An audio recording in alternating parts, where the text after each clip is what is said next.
Council for Monday, August 28th at 11 a.m. to order. Would the clerk please call the roll? Councilmember Tabernick, Present. Councilmember Reeds, Present and online. Councilmember Lawson, Councilmember Howard, Here. Councilmember Glover, Here. Councilmember Dawson, Present online. Councilmember Cunningham, absent. Councilmember Brown, Here. Councilmember Bartholomew, Here. Vice Chair McEllen is absent. Chairman Passament, Present. you have a quorum. Thank you. Would you all rise for the Pledge of Allegiance? I pledge allegiance to the flag of the United States of America and to the republic For which it stands. one nation, under God, indivisible, with liberty and justice for all. Public notification of this meeting has been published, posted, and distributed in compliance with the South Carolina Freedom of Information Act. I would ask a member of council to move and second the approval of today's agenda. I'll make the motion for the. Ms. Tabernick makes the motion. second that. Ms. Brown makes the second. Duly motioned and seconded. Any discussion? Seeing none, the agenda will be approved without objection, and there are no objections. At this point in time, we have a comment to be made by a member of the audience under citizen comments. Would you please come Hoagland? forward? You're up, Mr. Hoagland. I didn't think you heard us. You have 3 minutes, sir. Thank you. I think instead of making a general comment, I'm going to just rattle off how many, these documents that I have. The documents that I have are to show why we must have a forensic audit by a qualified government CPA, and even better, FBI, former FBI agents, whatever. There's a lot of firms in South Carolina and Georgia that do this. You can Google all this. But I'm presenting documents on why we must have a forensic audit on every office and every division in Beaufort County based on the Greenway scandal. And I can tell you, I don't know who hired the lawyer and who you're going to be talking about today about doing the forensic audit, but I'm telling you that it cannot be another internal hired situation. It's got to be totally independent. And I'm going to tell you another thing, a lawyer is not qualified. In fact, even most CPAs are not qualified to do government forensic audits. It has to be somebody that's trained to do a forensic audit on governments and all the divisions of government. So I have many documents, and we don't want any of the lawyers or anybody to have anything to do with this. It's got to be totally independent and hire somebody that we can trust. So I've got a lot of documents on the violations of the Beaufort CVB and the chamber. I've got the reasons why. I've got some information on audit firms. I've got information on an audit of the Palm Beach CVB chamber, which will spell out, this is an old audit, but it's still relevant on why you must audit the CVB and all the accommodation taxes, why you must audit the bonds with Burr Foreman, who is a chamber law firm, sits on the chamber board, why we got to see where all the hospitality funds have gone, the aid tax funds. We have to see everything. We're at a financial judicial crisis in Beaufort County, and y'all must recognize this. We have not seen anything for years and years, and tens and hundreds of millions have disappeared. Now, here is information that was sent to the AG, Attorney General, on all the chamber and CVB corruption, not just in Beaufort County, but the entire state. We're talking about $1 billion corruption. We're not just talking about a few million. Here's even a fraudulent chamber opinion by Nexit Pruitt lawyer. I've got that. I've got all the information on.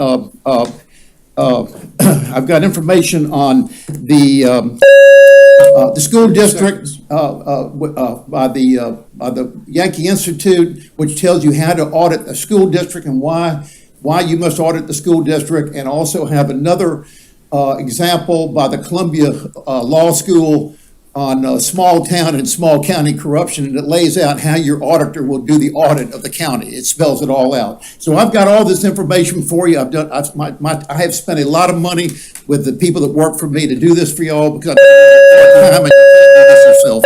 I've done this for you as a favor. I'm here to help you. I'm not here to fight with you. I'm here to help you. Okay, there are no other comments. I would ask for a member of council to offer the following motion pursuant to South Carolina Code, Section 30-4-70A2, to engage in discussions and negotiations incident to proposed contractual arrangements. Motion, please. So moved, Mr. Chairman. I'll second Mr. the motion. Glover and Ms. Howard make the motion and second, duly motioned and second. Any discussions? Seeing none, we are going to be in executive session. The executive session will last at least an hour. We will have matters arising out of executive session. We are in executive session.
Fort Fremont closes out a 350-year legacy of coastal fortifications in Port Royal Sound, beginning in the mid-16th century. It also represents the closing chapter of America's coastal defense system before the dawn of air power. Fort Fremont is an example of the most advanced military technology of its time.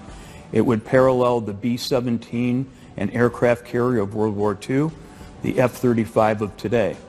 Fort Fremont was an important part of the Buford culture, very similar to Parris Island and the Marine Corps Air Base today. In 1525, the Spaniards named this sound and this harbor Santa Elena. They called the navigational point La Punta de Santa Elena, the point of Santa Elena. And what the Spanish explorers discovered is that Port Royal Sound is a unique piece of geography. It's the deepest natural harbor south of the Chesapeake Bay, possibly south of New York. The channel into Port Royal Sound, this I find a remarkable geological fact. The channel has not changed for 500 years. There's no inlet on the southern coast that hasn't shifted entirely in 500 years, except Port Royal Sound. There's something geologically different, or one might say magical, about Port Royal Sound. So Spanish sailors, being the best in the world in their time, found this place very early, knew that for the Spanish explorations of the American Southeast, this would be the entrada, the entrance. And so they built a city across the river, across the sound from where we are on Parris Island. It became the first capital of Florida. And they explored the backcountry from this location for more than a century with the object of building a highway from this magnificent harbor to Mexico City. So the Sound was known to the Spaniards. It was known to the French, who actually got here first and created the first Protestant colony in the New World on Parris Island over my shoulder. And that colony was a failure. The Spaniards replaced them. It was part of Spanish Florida when the English arrived 150 years later. And this became, as a consequence, a battleground in the 18th century between Spanish interests in Florida and St. Augustine and the English colony in Carolina and in Charleston. And back and forth these wars went, many of them naval wars, many of them employing, as all the sailors knew by then, the magic of Port Royal Sound. when the Civil War came. Confederates defended the harbor, but it was basically indefensible against large naval forces. So the U.S. Navy made it their principal target during the beginning of the Civil War and sent the largest flotilla of ships assembled by the United States Navy in the 19th century into Port Royal Sound on November 7th, 1861. In a 4-hour cannonade, which would have been deafening from where we're sitting, was heard for miles from Savannah nearly to Charleston. It was called the Day of the Big Gun Shoot. During the Civil War, this harbor that we're looking at was filled with ships. There would be hundreds of ships in this harbor. There was a 1,000-foot dock with a railroad on top off of Hilton Head. The military installation was mammoth. There were 13,000 U.S. soldiers on Hilton Head, which we're looking at. The largest population on Hilton Head until 1974. So this was a major U.S. government installation in the heart of the South. It was the headquarters of the U.S. Army Department of the South, but more importantly, it was the headquarters of the United States Navy South Atlantic Blockading Squadron. So the biggest ships in the Navy were here. And so it became, and that's really where the story of Fort Fremont starts, with that huge Civil War military operations and installations on Hilton Head, on St. Helena Island, on Parris Island, and in Beaufort.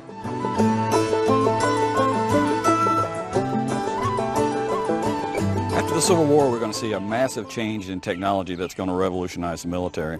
During the Civil War, we had ironclad ships, we had rifle cannons, but they were all made out of iron, and they were not terribly effective.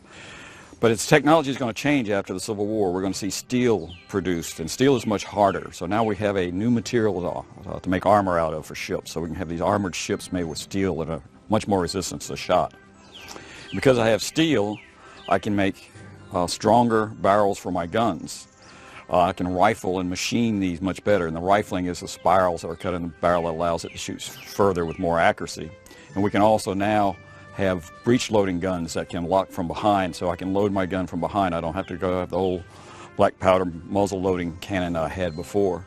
Now I can fire much more rapidly. If I compare the gun of 1890 to the guns of 1860, for the same caliber, the same diameter gun, the 1890 gun will be able to fire a projectile that's 4 times heavier, can shoot it 3 times further, can put it in with greater precision, and can put it through much more armor than anything we had in 1860. It's a world difference. A military historian, E.R. Lewis, would say that the change between the Civil War and 1890 in artillery technology was the greatest that would be seen since the invention of artillery in the 14th century to the introduction of the nuclear projectile in the 1950s. So there's been a huge change in gun technology. At the same time, it's not just the steel, but also the powder that fires these guns is different. We have new chemical makeup, and so like cordite is invented now, and it's still a widely used military explosive even today. Smokeless powder is invented during this period of time. And it's not just chemical composition, but it's the details of how you make the grain, how fast they burn. So much like the skill of firing a solid rocket, solid fuel rocket, it's that same kind of technology that's been developed in these gunpowder and this new powder. So our weapons of this day are much, much greater. They would be the great killing machines of World War I. Most of the casualties on the battlefields of World War I would come from artillery. So the world has seen a huge change in artillery, and that's tied into changes in ships. We now have steel armored ships. They're all steam powered. They are now equipped with these fine long-range guns, and they now become the dominant threat of the late 19th, early 20th century. This is the threat. The French and the English would bombard cities like Cairo and reduce them to rubble because they were unable to defend them. So this is how the world was seeing the threat from this new technology. Big battleships are the threat of the era, and new guns and fortifications on the ground are what you have to defend against them.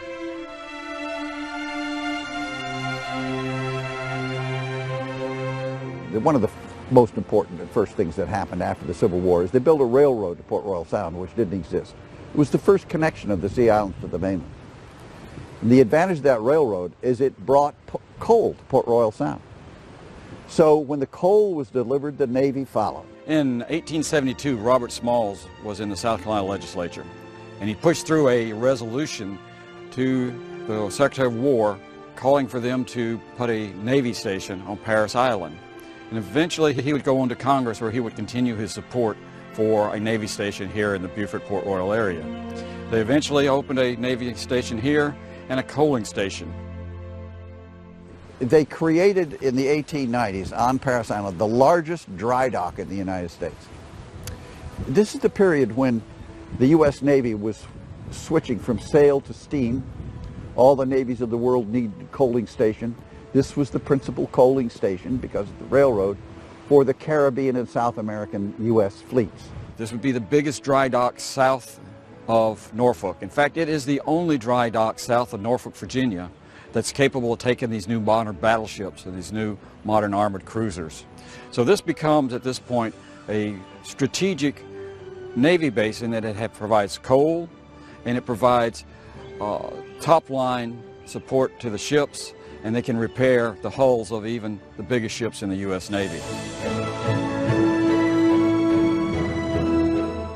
Following the Civil War, national strategy and emphasis in the United States shifted to recovery from war, and all of our coastal fortifications went into neglect. The military was busy taming the West, and coastal defenses became something that was no longer important. In the rest of the world, technology is moving forward, and they're developing these battleships, they're developing new high-quality artillery, and this is going on worldwide. And in 1885, President Grover Cleveland appointed the Endicott Board. This was headed by Secretary of War Endicott, William Endicott, and the board would meet and issue a report in 1886, and they said the conditions of our coastal defenses were just unbearable. They cannot be allowed to stay like that. And they made recommendations for fortification and improvements. They identified 29 places that needed fortifications, and 11 of which were critical. In that list of 29, Savannah and Charleston are on the list, but Beaufort is not on the list. It'll take international events to bring Beaufort into the play of modern fort technology.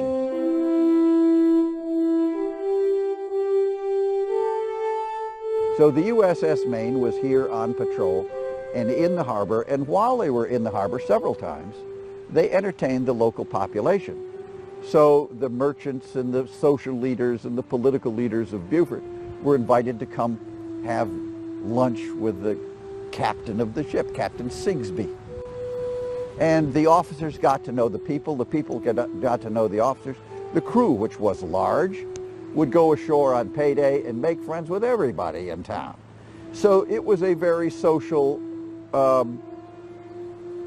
arrangement between the towns, Port Royal and Beaufort, and the ship.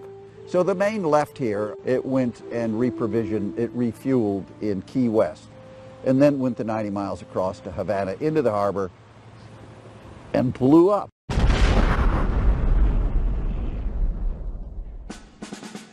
This inflamed the already hot passions both in Cuba and here in the United States.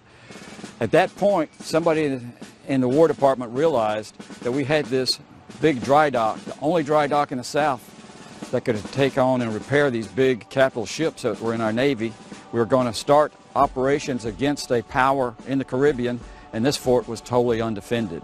And that's what put Fort Fremont on the map. We had to have a fort here to defend the coaling station, and especially this big dry dock, as well as this fine harbor that's here. And of course, that event, which killed 300 or more sailors on the ship, was very much followed by the local news media and very much lamented by the many friends that the crew had made here.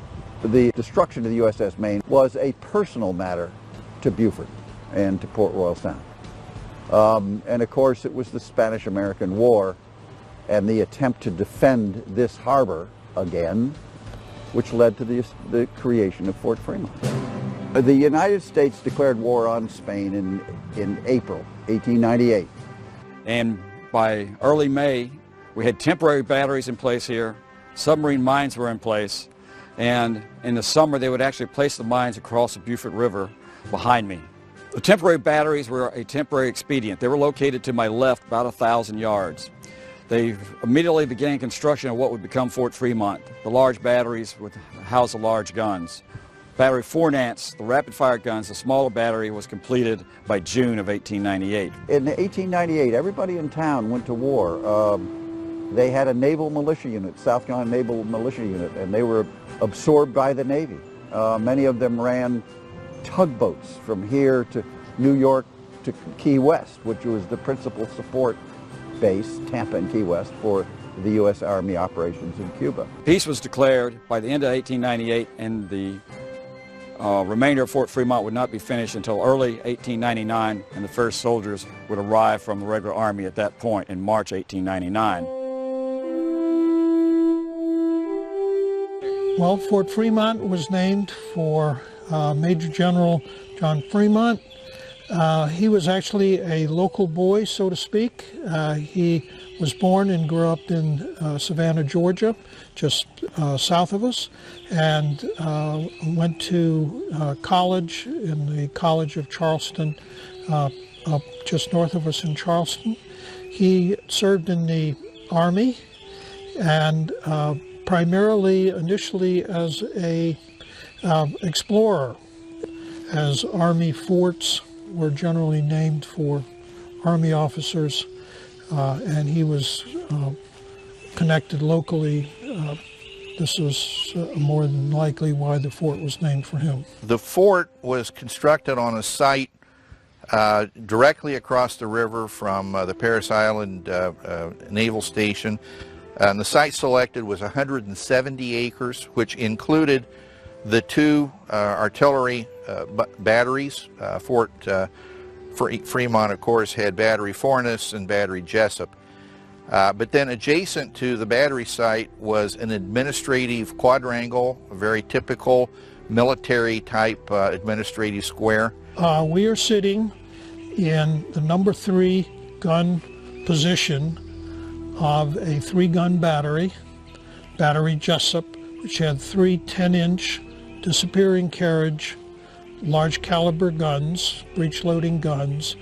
Their purpose was to engage the warships that might be entering the harbor and Port Royal Sound. We're here now at the 2nd battery that was part of Fort Fremont.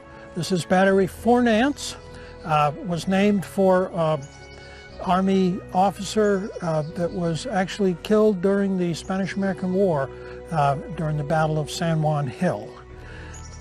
Battery 4 Nance mounted 2 British-made 4.72-inch Armstrong quick-fire guns.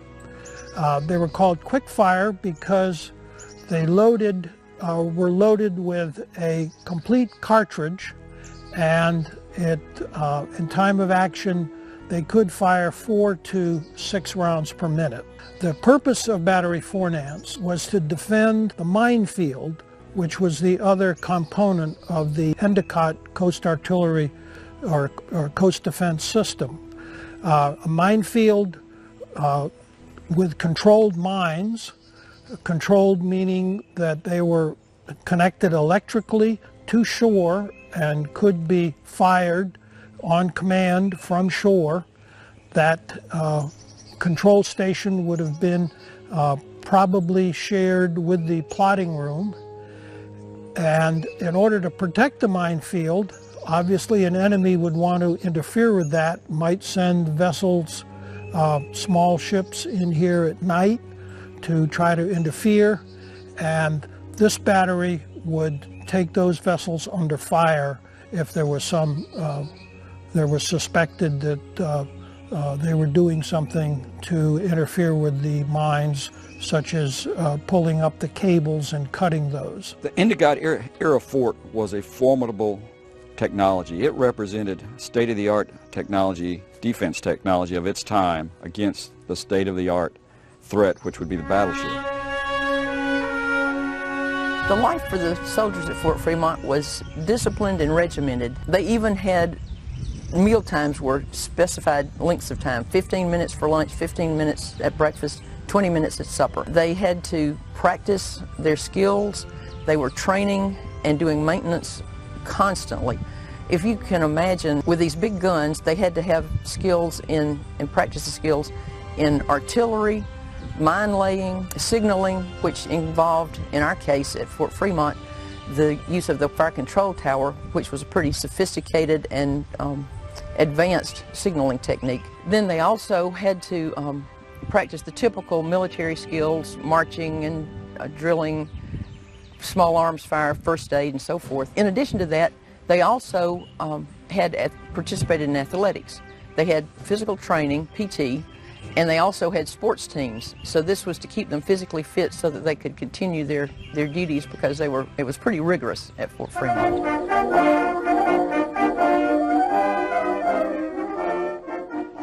When eventually the decision was made to move the dry dock and the coaling station and the Navy station up to Charleston, then this fort no longer became significant. There was nothing left here that was to be protected. And at that point, 1911, the last troops were transferred out and the fort was closed. In 1901, the mayor of Charleston and the United States Senator Pitchfork Ben Tillman from South Carolina wanted this to move from Beaufort County to Charleston County, because there are more votes in Charleston County, and the mayor wanted the U.S. Corps of Engineers and the Navy to dredge the harbor in Charleston, because battleships in those days required 26 feet of water.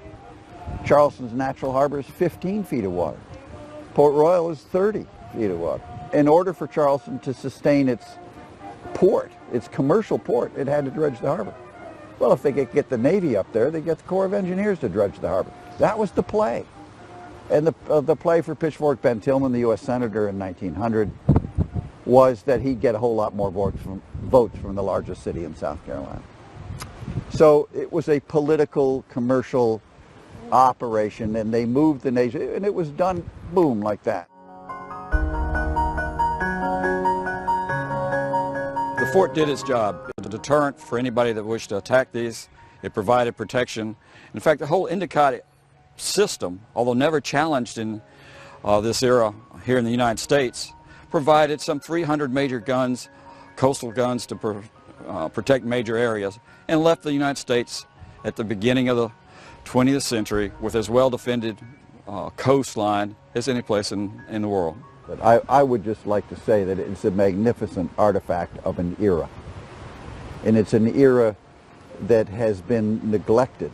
The turn of the 20th century, the naval station across the river here. And so it's a piece of history that's disappearing, and the Friends of Fort Fremont and Beaufort County have preserved it for the use of the public and as a memorial to that moment in history.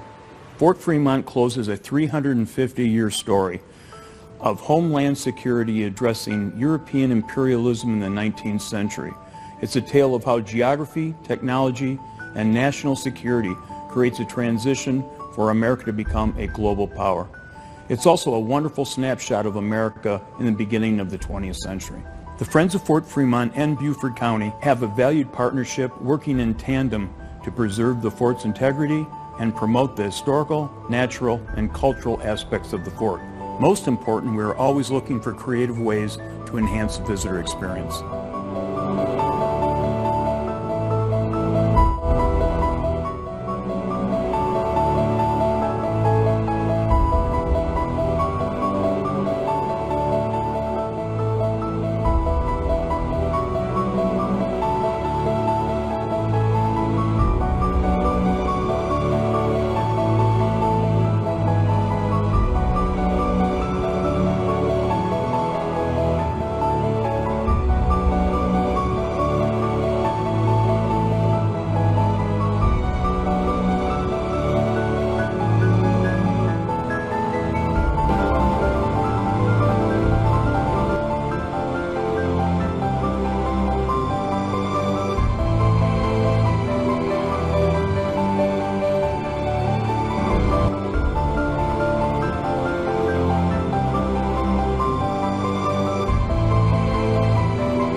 It's civilization versus nature's fury. Raging blizzards bury cities under thousands of tons of snow. Howling hurricanes tear apart coastal communities with wind and rain. And flash floods wipe entire towns off the face of the earth. As the skies clear, people begin to pick up the pieces. But after the storm, insidious damage is still being done. Our most vital natural resource is under assault, our nation's waters.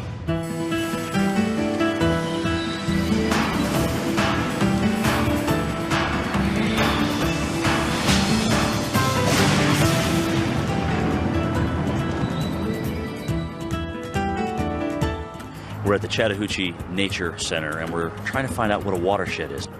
First victim. I need you to tell me what a watershed is. Do you have any idea? Watershed? A watershed? Where people go to the bathroom? Sweating, I guess. Something to do with sweating? Uh-huh. Like after you run, when you... You perspire, yeah. And then you shed it? Uh-huh. We wanted to ask you if you knew what a watershed was. A watershed? Yeah. Is it kind of like the rain? Do you know what a watershed is? A shed that holds water. Come here for a second. I want to ask you something. Do you know what a watershed is? No. No. Do you have any idea? What do you think it has something to do with? I don't know. What a watershed is? Yeah. That's just a drain pool, I guess you'd say, or the drain area. That's where the rainwater drains into the river. Correct. That's a great answer. A watershed is that area of land that drains to a body of water, be that if it's a river, a stream, the ocean, an estuary, a bay. Wherever you live drains to some water body, and you live in a watershed. So everyone lives in a watershed.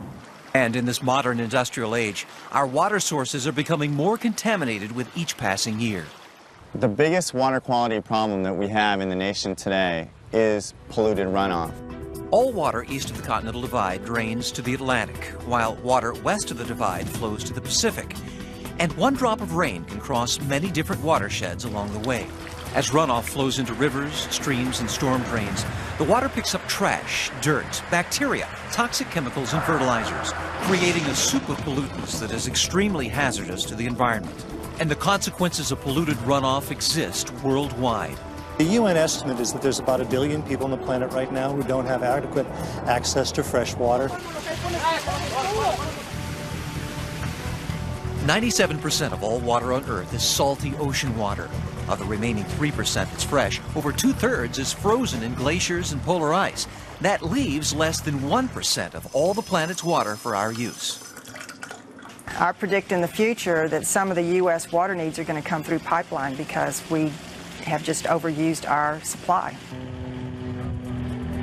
To address the complex threats facing U.S. water resources, the Environmental Protection Agency recommends adopting a watershed approach. We're trying to reconnect some of the river. It's a method that looks at each watershed for its own unique set of environmental challenges and solutions.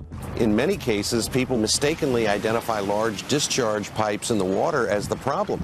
But that may not be the problem. It may be coming from agricultural runoff. It may be coming from stormwater runoff over parking lots and impervious surfaces.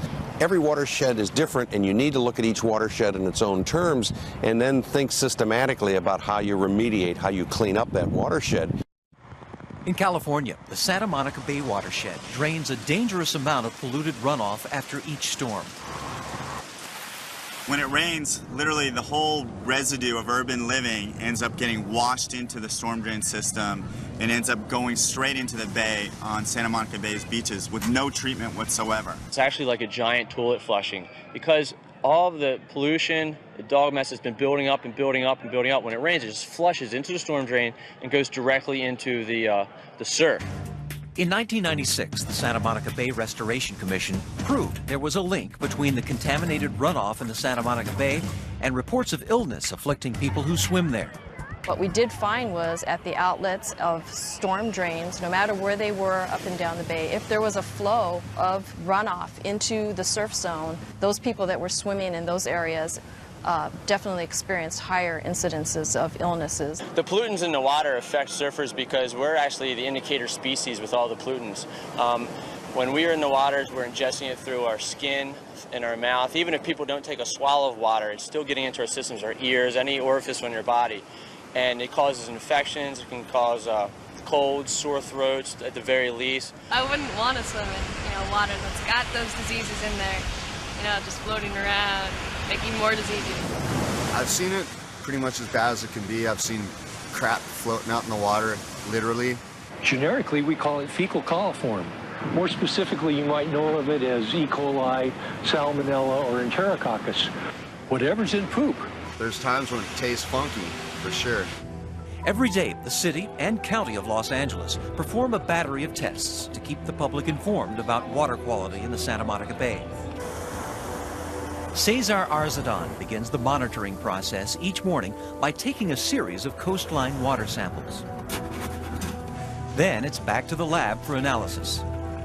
Most of the bacteria that you're going to see, it comes from feces. And when you put it under the UV light, you're going to see a different kind of color. It's a fluorescent sign that there is a bacteria, and that one is called E. coli. That one definitely is feces from animals, or it could be humans also. The results are reported to the health department, and beach warnings are posted as necessary. The number of beach postings has decreased, and 85% of the beaches that have been monitored in California have received either A or B grades, and that's significantly different than 4 years ago. But while progress is being made in California, the harmful effects of polluted runoff are a growing concern everywhere. So what can the average person do to help reduce pollution in our watersheds? How you apply pesticides or not in your garden, how you wash your cars, making sure that you don't throw cigarette butts out onto the street. Do not dump things on the ground, especially oils or any chemical pollutants. Pick up after your dogs. A lot of people don't realize how important that is. And just be a conscientious citizen and don't leave anything on the ground. I think one person can make a difference and needs to make the difference. If not you, who? Coming up. We're heading for what's known as an ecosystem collapse. Can the Gulf of Mexico be saved from polluted runoff?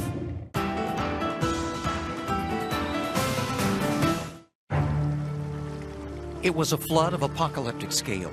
26,000 square miles of the lower Mississippi Valley inundated by water.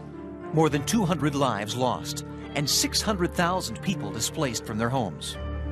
The flood of 1927 was the most disastrous in U.S. history, and its effects are still felt today. After the flood of 27, massive levees were put in place. And while they helped protect the lower Mississippi River basin from flooding, the levees and other human activities would ultimately harm the watershed in unforeseen ways. The Gulf state of Louisiana is the terminus of the Mississippi River, the mighty watershed that drains 41% of the area of the lower 48 states into the Gulf of Mexico. We receive water from as far away as Montana, Michigan, to Pennsylvania, Ohio, Iowa. All those waters drain right past this area right here. But by the time all that water enters the Gulf, it has accumulated enough contaminants from polluted runoff to create an enormous hypoxic zone, an area of water lacking in vital oxygen. The size of the low oxygen zone in the Gulf of Mexico is about 9,000 square miles. That's equal to the size of the state of New Jersey. The shortage of oxygen is killing fish and other sea life and could potentially have a devastating effect on the regional economy. We are the largest navigation port in the United States. We are the second largest in the world. We have the largest fishery in this country. When we was crabbing, a lot of times all our crabs we dead and we can't even sell them. The reason hypoxia should be of concern to most citizens in this nation is because it's a sign. It's a sign of the degradation of our water resources. We're heading for what's known as an ecosystem collapse. If you're going to have an ecological disaster caused by the offshore hypoxic areas, then that absolutely translates into an economic disaster. So what exactly is causing this dead zone in the Gulf? Hypoxia develops when an area of water receives excess pollutants, primarily an overabundance of nutrients, which produce large algae blooms that die off and lead to low oxygen. And since the Mississippi gets fed by tributaries that flow through 31 states, that adds up to a staggering volume of contaminated runoff. You have drainage into the Gulf of Mexico from the Ohio River, the Mississippi River, and the Missouri River. Yet each of those three major river systems are watersheds in and of themselves with their own challenges and their own problems. The Mississippi River has always delivered a lot of water, and that hasn't changed over the centuries. What's changed is the amount of nutrients in that water. In fact, the Mississippi's nitrogen levels in the lower Mississippi River have tripled since the 1950s. And the growing hypoxic zone off the Louisiana coast contains the disturbing evidence. It's like a rusty color, stinky, rotten looking. You see fish just swimming sideways, gasping for air and stuff like that. And when you pull up the nets, not one shrimp alive, all dead, orange. The fish, they rotten, like melting away and stuff like that. Can't breathe stuff, and it's just rotten. This is just a fact of life, the way we treat our water systems, because we use them as our garbage dumps. We use them to dilute our pollutants and things like that, and it flows downstream. I believe the statistic is that if you're in New Orleans, the water that is going by you has passed through a human gut something like 3 or 4 times before it gets to you. Incredibly, Louisiana boasts a natural resource that removes pollutants from the draining Mississippi, the once abundant wetlands. Plants that grow in wetlands produce these wonderful filters for everything that is coming into them. They trap sediment, they tempt chemicals, and what leaves the wetlands is much, much cleaner water. Wetlands also provide an important habitat for birds and other wildlife. Sadly, the Louisiana wetlands are quickly disappearing. Coastal Louisiana has lost about 1.2 million acres of wetlands in the last 100 years. When we levied off the Mississippi, it cut off the Mississippi River water from the marshes. In addition to the levees, a network of man-made navigation channels is also compromising the wetlands by allowing salt water to seep into the marshes. Once that salt water travels up these channels and overflows the banks of these channels out into freshwater systems, such as this cypress swamp, that salt water sits out there around the roots of these trees and kills them. They cannot survive salt water. They're freshwater plants. Eliminating the hypoxic zone will take more than saving our wetlands. Reducing nutrient runoff in the Mississippi River watershed is the heart of the problem. It's an issue involving over half the states in the nation and a vast array of industries, particularly farming, which uses nitrogen-rich fertilizer to grow its crops. Fertilizers are helping the United States produce the food for the world, but there is such a thing as overuse. There are scientists who have done the analyses and predict that you could reduce fertilizers by about 12% without reducing crop production and see a significant decrease in the amount of nitrogen going into the Mississippi River. Experts say the first key to changing behavior is raising public awareness. We all live downstream of somebody, and we all live upstream of somebody. So what somebody else does in their watershed affects the water that I receive, and what I do in my watershed affects the water that somebody else receives downstream. If we don't clean up our act, our water resources, which we simply cannot live without, will be ruined.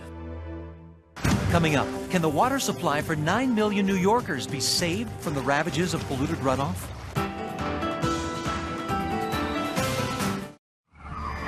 In January of 1996, one of the most devastating winter storms in history slams the East Coast. 2 feet of snow dumps on New York and throughout the Northeast Corridor. Schools, airports, and roads are shut down. By the time it's over, the blizzard and resultant flooding caused $3 billion in losses, and 187 lives are taken. And in the Catskill Mountains of upstate New York, the snowmelt triggers another potentially devastating crisis. Stormwater runoff, contaminated with trash, dirt, fertilizers, and pesticides from nearby farms and communities, threatens the fresh water supply. And the Catskill system of reservoirs is vitally important, for it is the biggest watershed of New York City, providing drinking water to over 9 million people.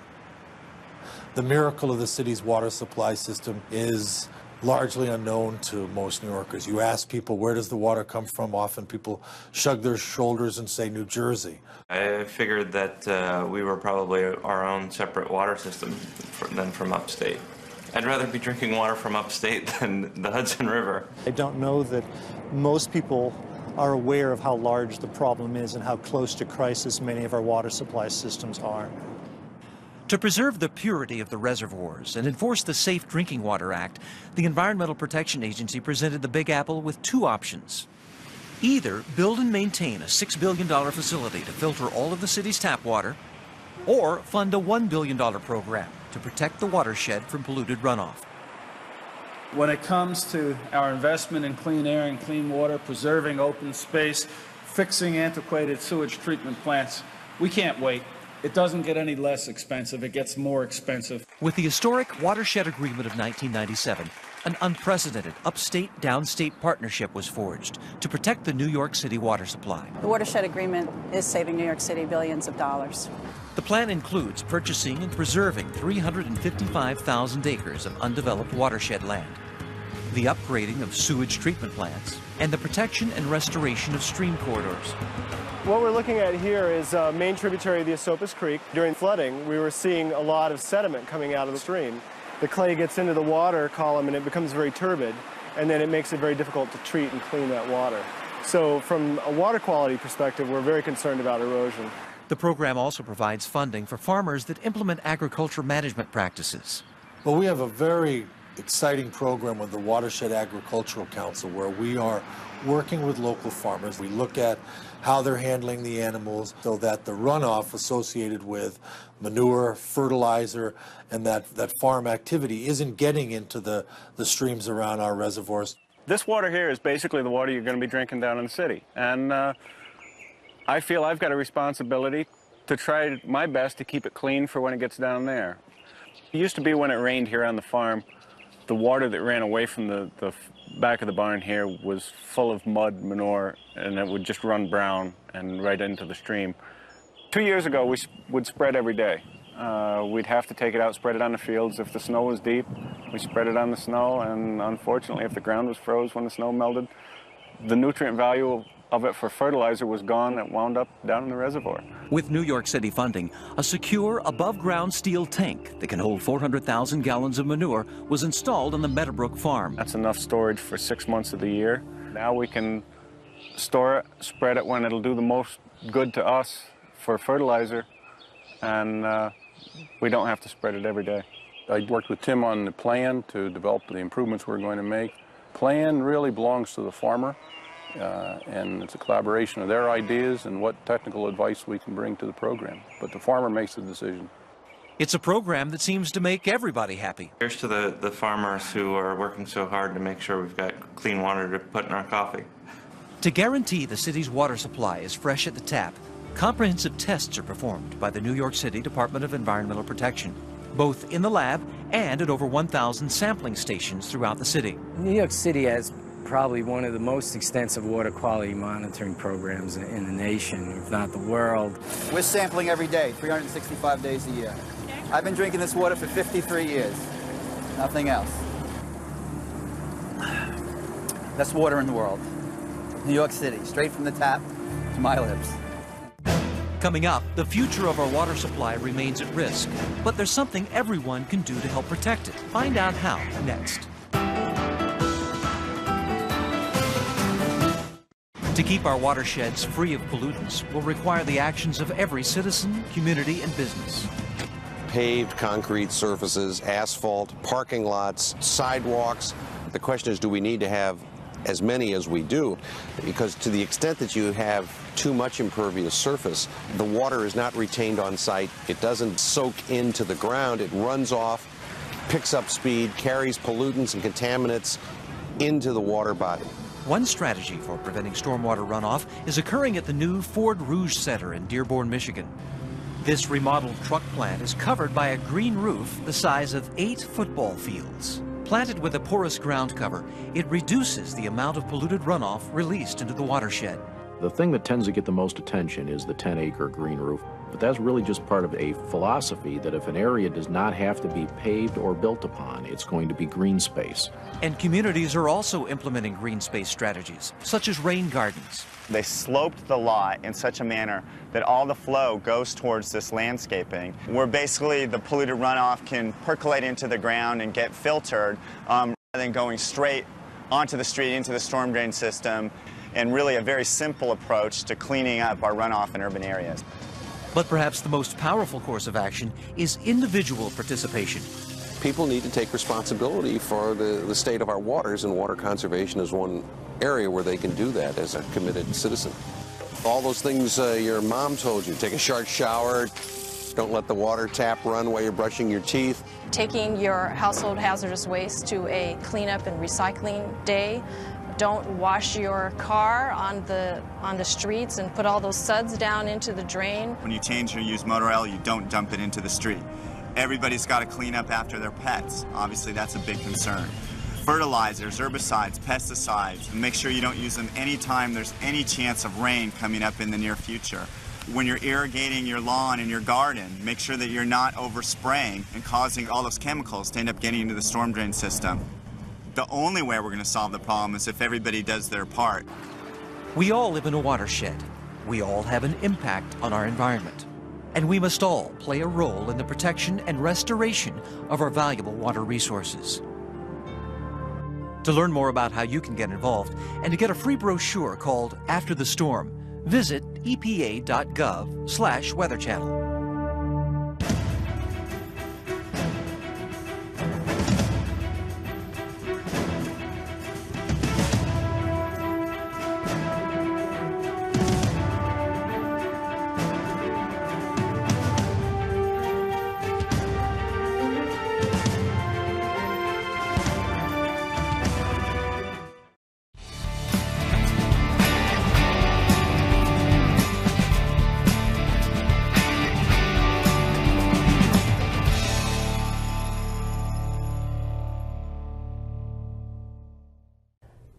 Dr. Gates, tell me a little bit about the timeliness of the Reconstruction series. Why now?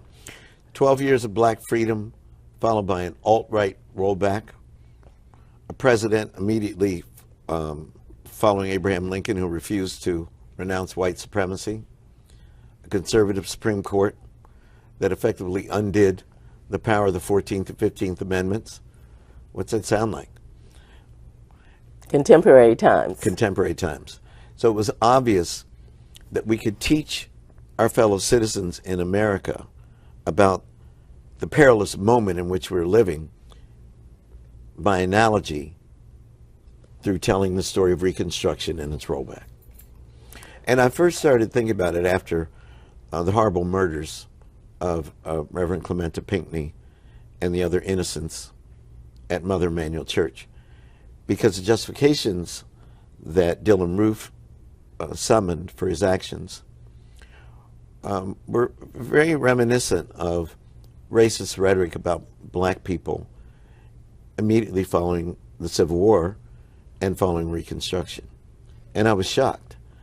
It's almost like a horror movie when you think that the vampire's dead and all of a sudden they come up out of the casket and you think, damn, I thought I put a stake in your heart.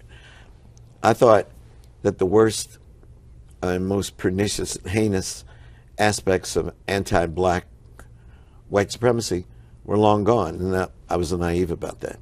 And we've seen a rise in hate speech, anti-Semitism, anti-gay attitudes, and when people become frightened, particularly about their economic future, they look for scapegoats. And the scapegoats traditionally have been Jewish people, women, gay people, and of course in this country, people of color. So it's a moral, a lesson. Let's don't go back to what happened with the rollback to Reconstruction. Reconstruction is such an important part of American history, and yet it is so misunderstood. Why is that? Why is it that we don't have a better understanding of this period and what it actually meant? Well, W.E. Du Bois wrote a book in 1935 called Black Reconstruction. And one chapter is called The Propaganda of History. And he analyzes how white historians had written about Reconstruction. And that was part of the rollback, to create a mythology of black incompetence, that black men had been elected to office and couldn't properly serve, that black voters had been manipulated by northern scallywags and carpetbaggers. Basically, they were tools and pawns, that they were dishonest. Robert Smalls, was one of the greatest heroes of the Civil War and Reconstruction, served 5 non-consecutive terms in Congress because he was constantly being accused yet of stealing money and misappropriating funds. There was a mythology sanctioned by the discipline of history located at Columbia University called the Dunning School, led by historian Professor Dunning. And they found every way to traduce the achievements of black people. And that has only been undone by historians since Du Bois published Black Reconstruction, and most notably under the leadership of another Columbia professor, Professor Eric Foner, with whom we made our Reconstruction series. He was our chief consultant. Plus, we have over 40 historians doing modern, cutting-edge scholarship on Reconstruction, whom we feature in the series. So it's very much a collective series, and it's very much a counterpoint to the received interpretations of Reconstruction fabricated by the Dunning School. Well, for us, this is the Foner School. The Foner School. For us in South Carolina, it has a very special meaning. Why is the state of South Carolina so pivotal to an understanding of Reconstruction? South Carolina was ground zero for Reconstruction because it was a majority black state. There's a famous 1872 lithograph of the first colored senator and the members of the House of Representatives, and 3 of those men in that lithograph were from South Carolina. When Richard T. Greener graduated from Harvard, the first black man to graduate from Harvard in the class of 1870, where was the land of opportunity? Was it in New York? Was it in Boston? Was it in Philadelphia? Charleston. Came to Charleston and went to Columbia and served on the faculty and took law classes there. A black man from England, from Liverpool, England, Robert Brown Elliott, came to Boston in 1867 with the British Navy, could smell the opportunity, headed straight to South Carolina and worked for Richard Harvey Kane's newspaper, then was elected to Congress. Very eloquent man. And this was where it was at. This is where it was happening. And when I interviewed Representative Clyburn, his office in the Congress. Well, he's long been a student of Reconstruction. Yeah, I mean, it's like a museum. You go in there and all these brothers are on the wall. And we talked about the fact that South Carolina had a black majority in the House of Representatives. You can't imagine that now. South Carolina, even in the 18th century, was called Negro country. It was a black state.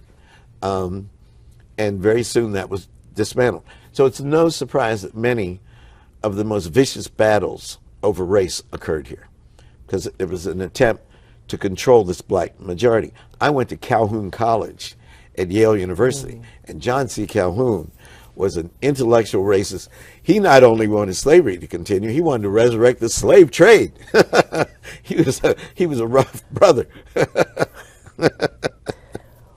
What do you feel were the most important and most significant aspects of Reconstruction, the real positives? The establishment of black social institutions, particularly the churches, fraternal organizations, social organizations, the fact that so many of the slaves wanted to get married and legalize their love relationships, the taking out of ads in newspapers to reunite families, and the fact that 80% of the eligible black men in the South registered to vote in what I call the first Freedom Summer, the summer of 1867, and 500,000 of them cast their votes in the general election of 1868 for Ulysses S. Grant. That's amazing. And people formed schools, historically black, what we now call historically black colleges and universities like Shaw and Howard, but elementary schools. And in South Carolina, Allen and Benedict and Claflin. Absolutely.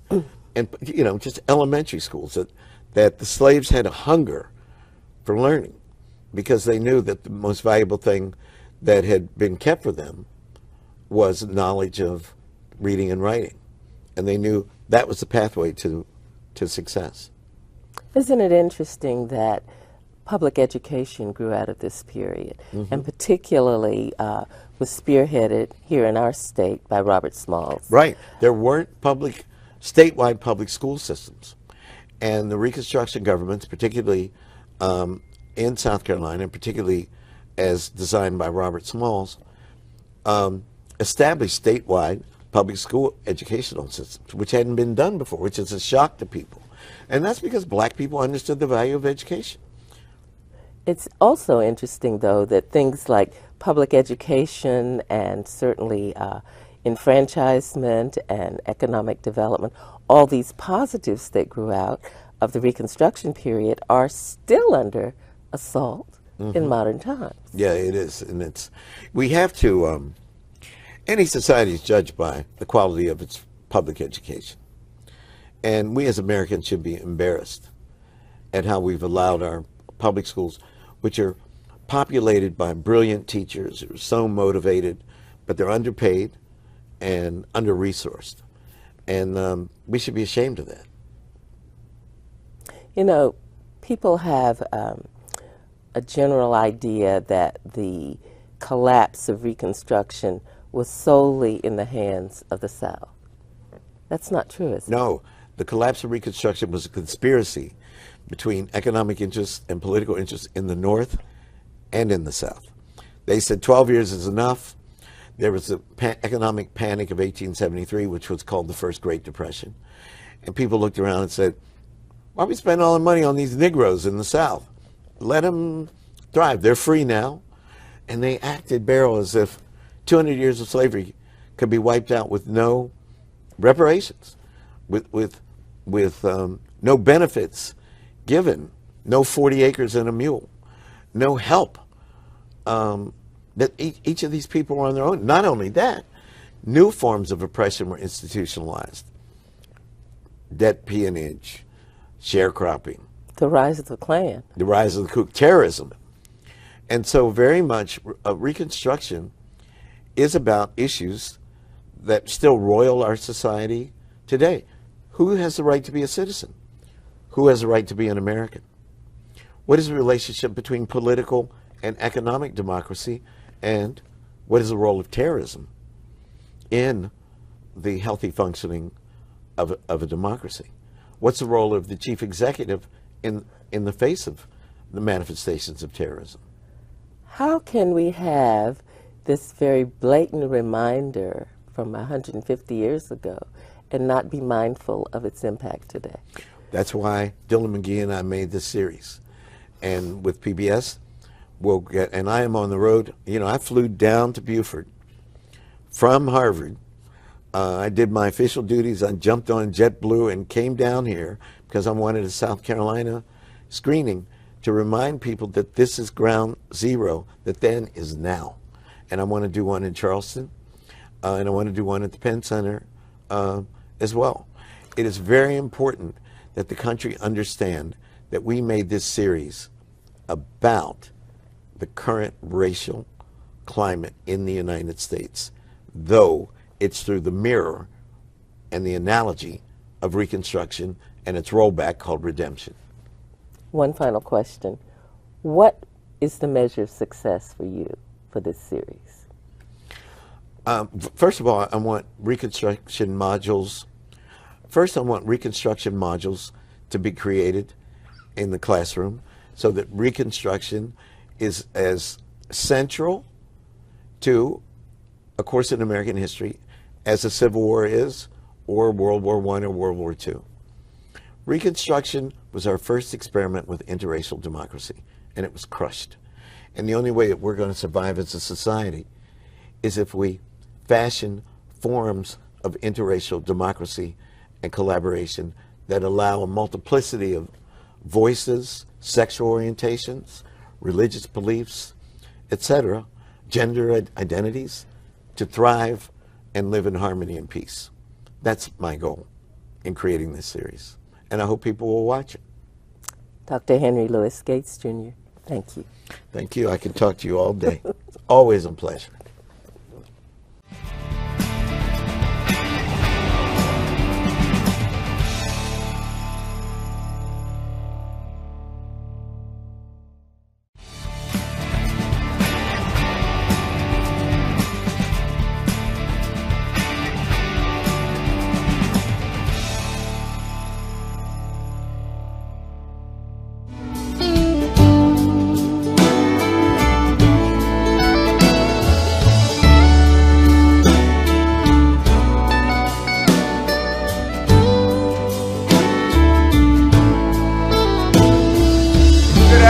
everyone. I think it's my turn. Is that correct? Is it my turn?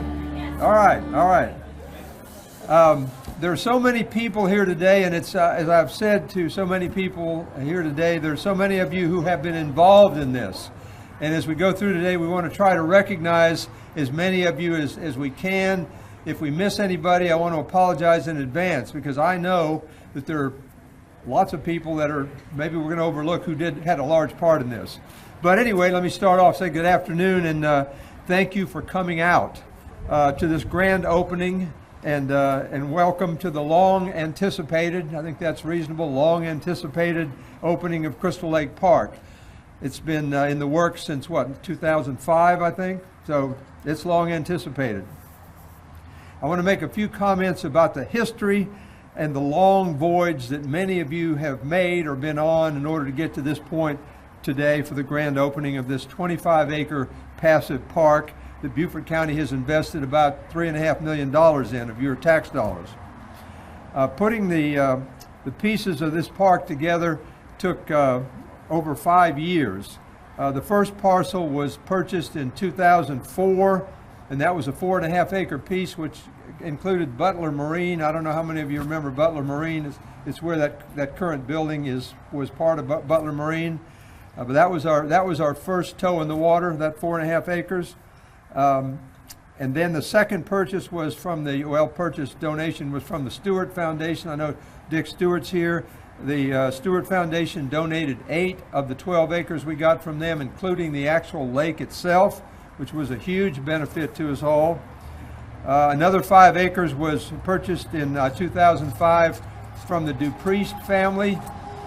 In 2007, the Robinson family, we purchased another 1.2 acres. And finally, in 2009, we purchased 2.5 acres from the Catholic Diocese of Charleston, which gave us a complete 25 acres, which is what we have here today. Meanwhile, in 2006, the County Council authorized financial and staff support for the development of Crystal Lake property as a passive park, and progress began in earnest. That was 2005. In 2011, a citizens committee was formed in cooperation with the Beaufort County Planning Department to finalize planning efforts and obtain community input and feedback. And let me take a moment to recognize at least some of the folks who were members or friends of Crystal Lake Park, who worked tirelessly and many times thanklessly to bring us this beautiful park that we have here today. I'm going to name as many as I can, and if I've missed any, I apologize. Frank Gibson was treasurer, Peggy Allard was president, Rick Kurtz was involved, Clarence Washington, Joe Allard, Michael Brock, Jim Hicks, who's not with us today.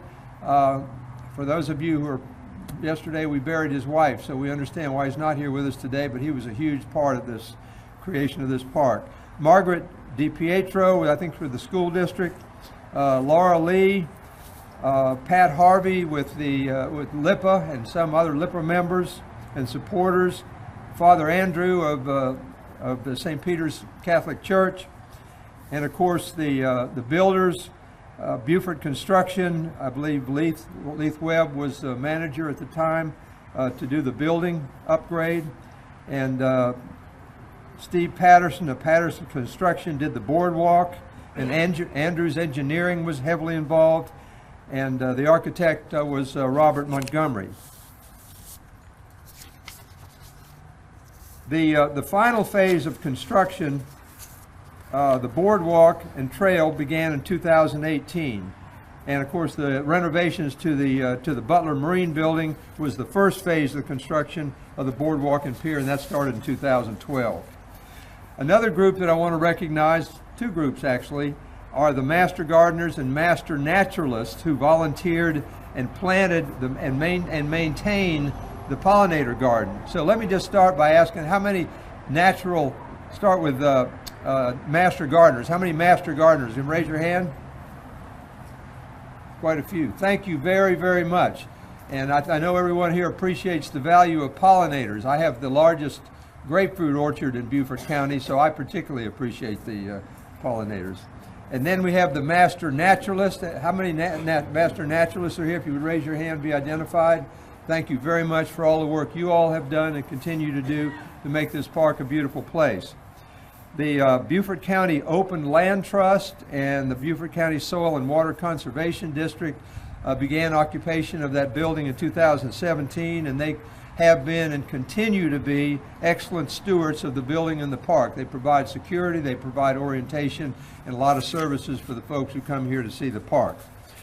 Also want to give a big shout out to the Beaufort County staff members, past and present, who worked tirelessly on this project. Again, I may not get them all. If I don't, I apologize.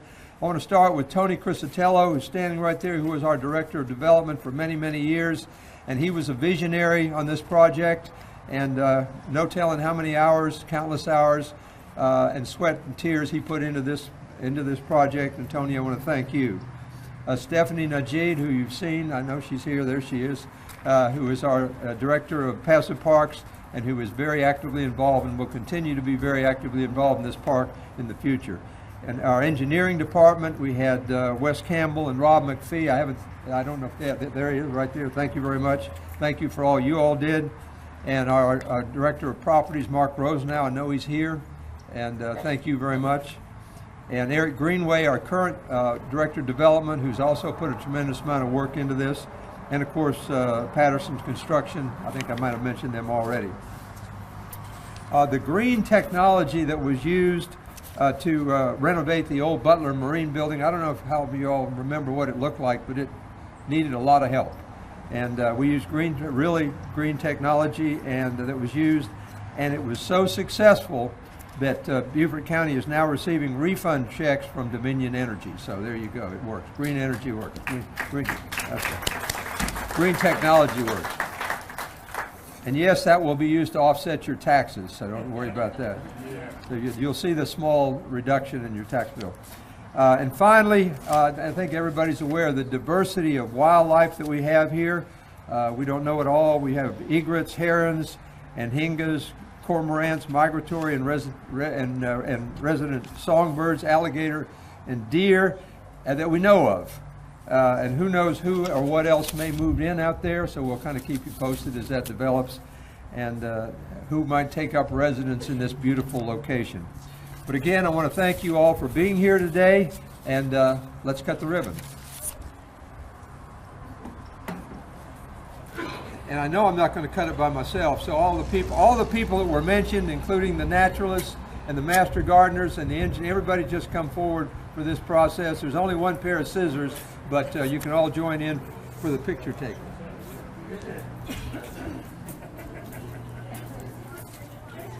Go back again. This will probably be everybody that's here. Yeah, pretty much.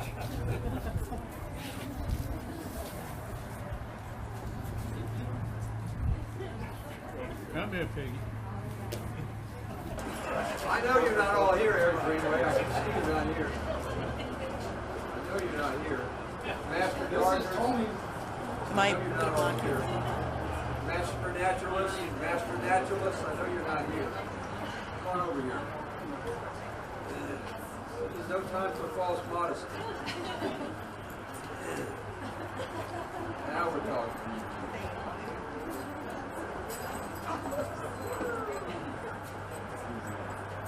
That's all we're going to get? All right, I know everybody's... What about Ashley? So somebody give me the countdown. 3, 2, 1.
probably or 2006, right around there, we were starting to see the growth affect our small town, coming west off of Hilton Head and moving its way into Bluffton. And Bluffton was just this small, somewhat of a square mile, but growing.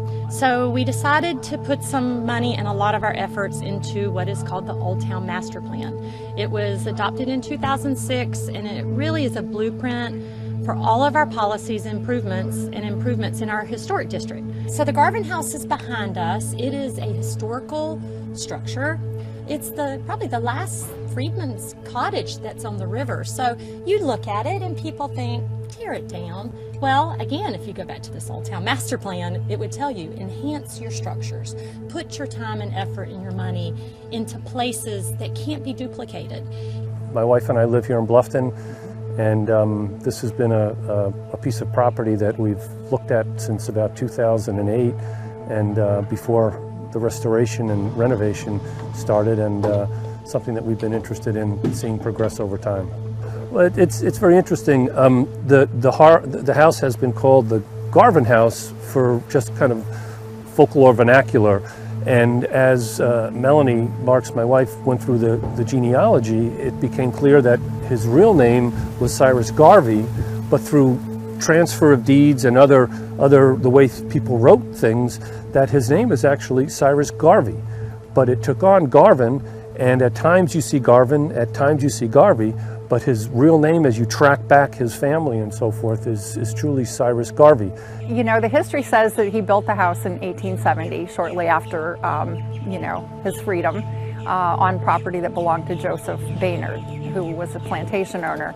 His summer home was here on this property, but his plantation was near or possibly in the bounds of Palmetto Bluff, the development.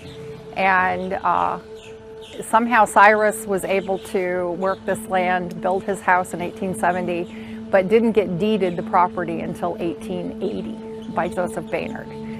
When you think about this house and he was living here and the view that he had, it's amazing. My wife and I got together and we said, we have to become part of this somehow. We have to come down here and spend time here and try and facilitate and bring more awareness to the fact that this is important. This is history, and how could we help? Well, what brings us to Bluffton is this magnificent house here, the Garvin House. We've been working as director of the Palmetto Trust. I'm all over the state working with municipalities and communities, and this has been on our radar ever since I came on in 2007. And this was an amazing story of this family after freedom were able to build their own lives here in their own property. This is kind of a unique situation because most of the properties we work with do get turned into private homes. This is one where it really is going to be like a museum situation where the place is saved and the community can participate in learning about it, and the town can leverage it as part of their historic character that is so known in Bluffton so well.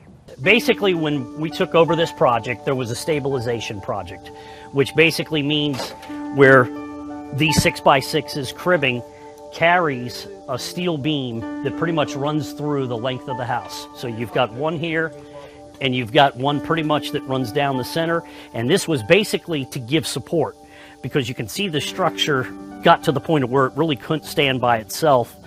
Now, this is new product, but what we've done is we were able to salvage all of the original flooring. So we basically removed it from the house, wrapped it up, documented it, numbered it so that it can go back down in the same place. And what we'll end up doing is painting the plywood floor black so that you can't see down through the cracks, and it gives the illusion of what it used to look like. We'll install as much of the original stuff as possible. Same thing with the siding. So you can see it's not too hard to pull down. It's almost completely off. But we'll take this down, photograph it, document it, and we put it back in the same place. This is some of the original old beam, and basically it's anywhere from 6 inches to 6.5 inches because it's all rough hewn. It was all done by axe and basically or hand saw, so it's not perfect. So it's got a little bit of a stam or a little bit of a wave here and there. So we've interlocked and tied it in. When we dug the footing, we came across a lot of interesting things. So just various bottles, little baby perfume bottles and things like that, just, you know, that would be, you know, precious to them back in the day.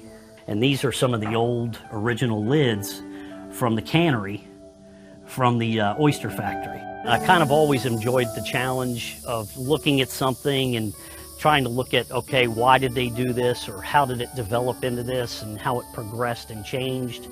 And just even standing here, you notice that this is exterior siding. So the original structure used to end here. That was the original back door, had a front porch on the front side. So as time progressed, they needed more room.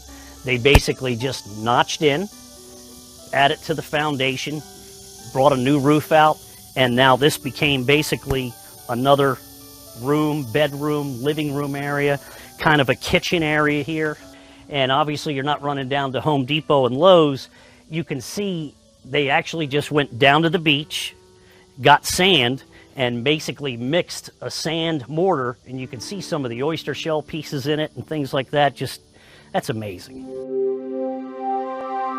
What they would do is basically, because of the fact we've got a heavy-duty foundation like we have now, and this used to be basically what they would do is take a cypress stump, hopefully cypress because it would last longer, and this is 1870, but they would bury this into the ground, and then they would start all of their heavy beam and framing and basically sit on top of this. You have milestones every day, and you think after, I've been doing it for close to 30 years, that, it's different every day, and it's a challenge. So we have a staircase that was intact. So instead of having to remove it, we kind of kept it in place. We worked under it, around it, in it, and we temporarily secured this thing 8 different times while we put the floor system under it. This basically is our racks. So when we actually physically take something off the structure, we want to know where it is and what it went. So what we would do is we would physically remove it, photograph, and then we would go ahead and just label this piece, what side of the house it was on, where it was at, and it basically gives us a guide to put this giant puzzle, back together again. This is a restoration. Most of the type of things that are done a renovation or rehabilitation that allows them to be modern use. We do have modern codes that had to be implemented here because of its public access, but every effort was made to try to ensure it communicated what these people had to build. So we didn't put in these big brick piers underneath that would have been normal. We just using wooden stumps. This is what they had. But everything is worked to give the aesthetic look of the type of house this thing would have been when it was built.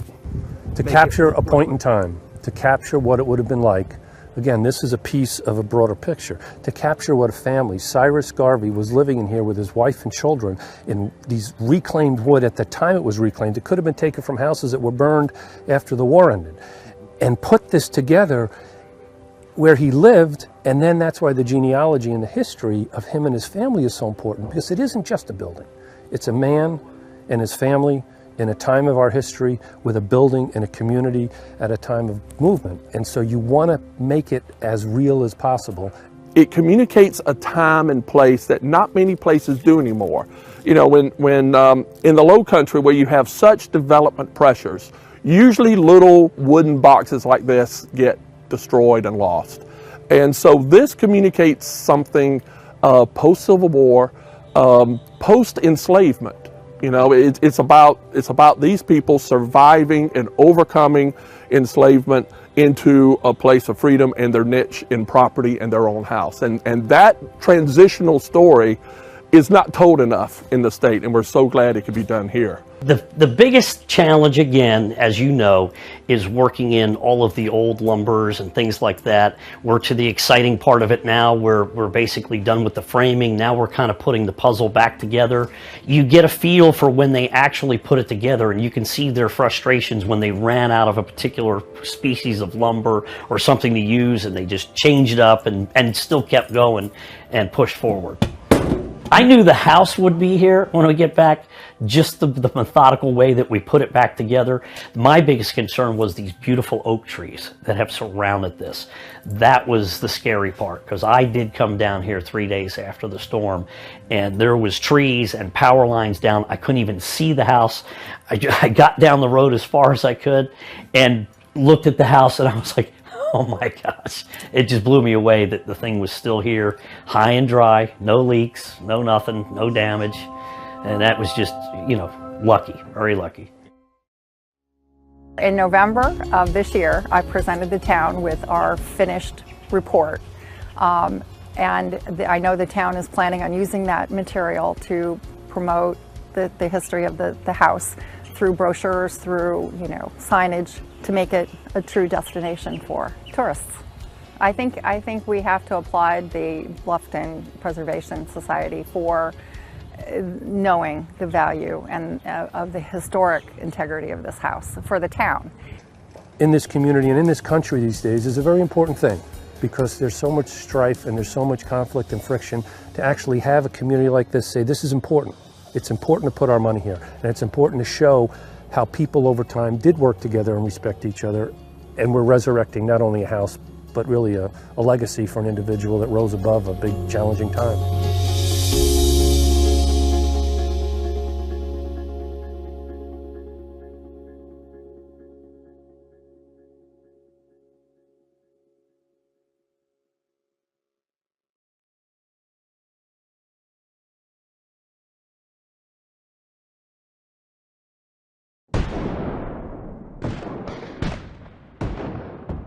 At last, the memorable 7th dawned upon us, bright and serene.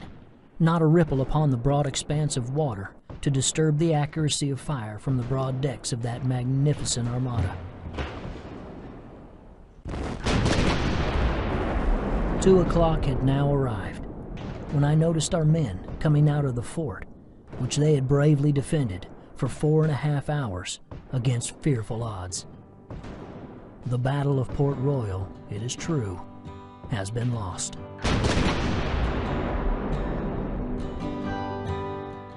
On November 7, 1861, Confederate forces were defeated at the Battle of Port Royal, one of the first naval battles of the Civil War. Hilton Head and later Beaufort and Port Royal fell to Union troops. Planters abandoned the Sea Islands and thousands of enslaved people escaped from bondage. Hilton Head Island became the headquarters for the U.S. Army's Department of the South. By February 1862, there were over 600 former slaves seeking refuge in Union Army camps on the island. Major General Ormsby Mitchell proposed to create a town for the escaped slaves on Confederate General Thomas Drayton's Fish Hole Plantation. The town was called Mitchellville.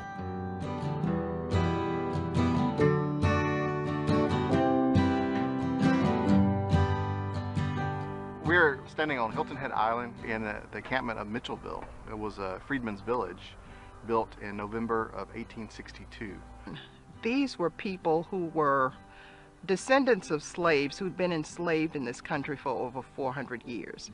Never knew what it was to be free. But when General Ormsby Mitchell gave the direction that this town should be built, that it would be a great experiment in freedom for people. Mitchellville was a very large, planned, built community. It was at least 2 miles long by about 1 mile wide, several hundred houses.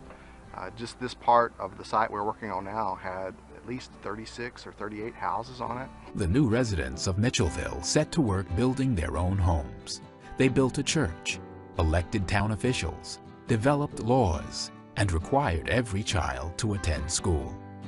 Mitchellville was the first self-governed freedmen's community in the United States. So they built a town, which I understand had broad boulevards, houses were on quarter-acre lots. They themselves built the houses that they lived in from the materials that were given to them by the United States Army. And to think that they were the ones who created the first compulsory education system in the South. The people of Mitchellville worked for the Union Army during the war and the subsequent occupation. When the Army left Hilton Head in 1868, most jobs went with it. Mitchellville soon declined from nearly 3,000 residents to just a few families. By 1880, it ceased to be a town. By the mid-1950s, only Hilton Head's older residents remembered Mitchellville and its important history. The story of Mitchellville never really went away. However, over the years, as older persons died who were more familiar with more historical details. It was passed on to others. However, it was never really pushed very, very hard. There's still a need to reacquaint the current new generation. All of the new residents of Hilton Head need to be totally aware of the rich, true history of Hilton Head. In the 1980s, archaeologists found remnants of Mitchellville and recorded it as an archaeological site. The site was listed on the National Register of Historic Places in 1988. In 2012, extension of the Hilton Head Airport runway required archaeologists to return to Mitchellville and study areas that would be affected by construction. There's a lot that we know about Mitchellville, but there's very much that we don't know. We have good maps of Mitchellville as it was laid out, as the streets were laid out in a grid and the houses were built on it. There were different buildings, but we don't know specifically where each building was. We know where some of the stockyards and the cattle pens and different facilities were, but we don't know if individual houses were actually constructed. Was this a concept map that this was the plan that they intended to build, or is it actually what was built? It was simply the map, a document of what was actually there in 1864. That's one of the research questions that we're trying to answer out here on our archaeological site. Although photographs, maps, and historical accounts give us glimpses of Mitchellville, there are many questions about how the town was built and what day-to-day life at Mitchellville was like that only archaeology can answer. So we're here at part of the historic Mitchellville, and what you see around you is a series of 2 meter by 2 meter excavation units put together in what we call a block. We're trying to uncover as much of this house that we think is here as possible. Much. What we're finding is where these houses are or where the artifacts are. In some sites there's stuff scattered all over the place. That's not the case in Mitchellville. Mitchellville is really maybe 20 years at the most of occupation, and then it's gone. It's dissipated as a town. That's another question. You know, did some people live on past the 1880s, and where did they choose to live? Features are soil stains, architectural remnants, storage pits, and garbage dumps. Archaeologists discovered 85 features at Mitchellville. You see the nice sharp edges on this? This is a hole that's been dug and then filled full of garbage, some other thing. We've scraped off that plaza on that overburden. This tan soil has never been disturbed by humans before. This soil has. That's a filled-in hole. So Archaeologists want to know about the social and economic choices people made, the kinds of household goods they had, the kinds of foods they ate, and how they organized their homes and lives. You had people that were moving from enslavement had nothing to a free market economy. They had to spend their money on food and clothing and the things that everybody needs to live, but they're having money to spend. They had disposable income for the first time. So one of the interesting questions that we as archaeologists want to know is, what were they buying? What did they choose to buy with their money? That's something that we don't really know. Artifacts are objects made or used by people.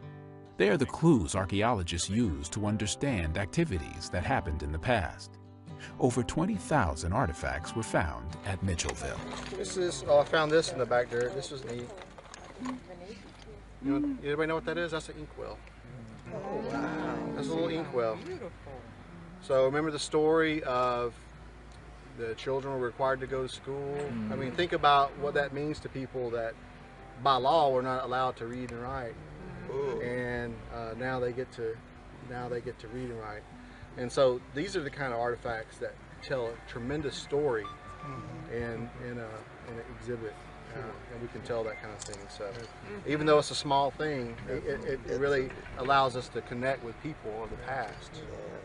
The field investigations are just the first step in the work being done to study this portion of Mitchellville. All of the data and artifacts gathered during this work will be analyzed and interpreted. The results will be presented in a written report that can be shared with other researchers and the public. I must say that when I visited the archaeology site, I was awed. I didn't expect to see the expanse of work that was going on. And when you think about all that's being uncovered, I felt as if I was on hallowed ground. I'm a person that I have to see and touch. And when I have something tangible in my hands and I can just feel it, and I was able to share that yesterday with having a piece in my hand, it was amazing. It was amazing. In the future, the Mitchellville Preservation Project plans to develop an extensive living history park to interpret daily life at historic Mitchellville. So what I see Mitchellville being is a place where students in all of the schools in Beaufort County can come on field trips and experience what it was like then. We're very pleased that Mitchellville, as seen today, is coming alive again in history, in reality.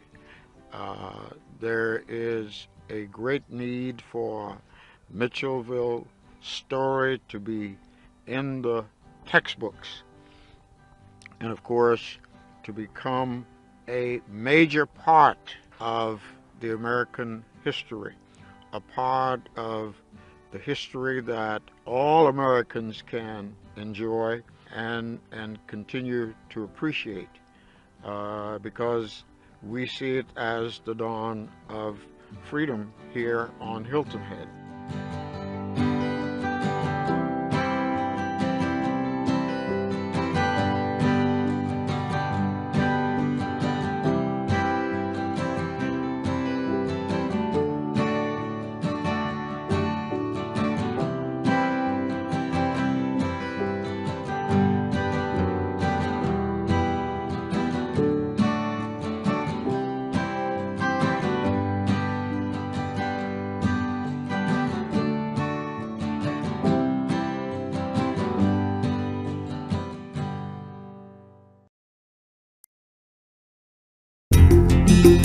Here's what's happening in Beaufort County.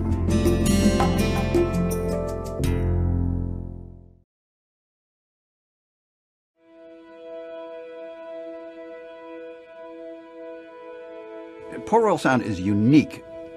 The largest ships in the world could sail into Port Royal Sound, and that's what Jean Ribaut, the French explorer, said. Said all the ships of France, nay, all the ships of the world, could safely ride in its bounds.